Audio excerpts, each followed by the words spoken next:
The three-day national summit is more of a stock taking of the mandate given to Mr. President, the Presidential Committee on Correctional Reform and Decongestion in Nigeria, to give an account actually of itself in the last 3 years and to showcase success stories and then to help us actually project into actually the next 3 years or 4 years as to what has been left actually undone and how do we re-strategize in order to add value to the success story that have been recorded in the last 3 years so far.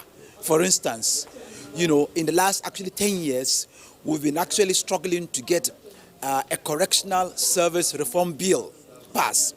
It was only passed in 2019 last year under this particular committee, presidential committee. That is one success story. The next thing is that the actual implementation of the national justice policy adopted in 2019 by FEC. It has a thematic issue on prison reform and decongestion.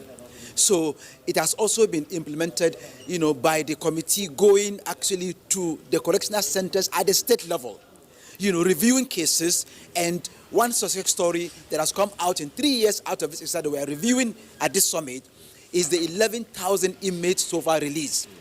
And the third component that we are also reviewing as to how to re-strategize to do more from actually now is the issue of child justice reform in correctional centers.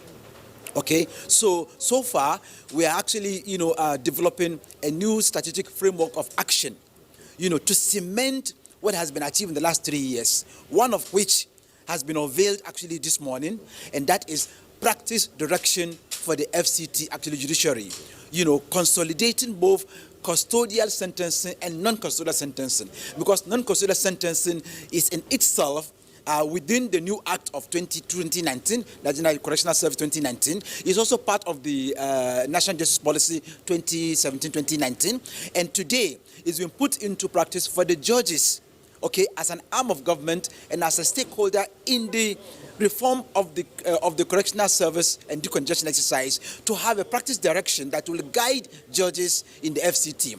Now, our next level is to actually strategize on how we can translate this practice direction at the FCT level for state CJs, Chief Judges of the state, to also adapt it. And because we are doing it already with the Administrative Criminal Justice, we have about 26 states that have adopted Administrative Criminal Justice Act 2015, which was a federal instrument, now adopted by the state. Now, they cannot successfully implement the act without necessarily actually ensuring that they have a practice direction. And this is why the FCT has been playing a greater role. Today's unveiling of this something is a key step.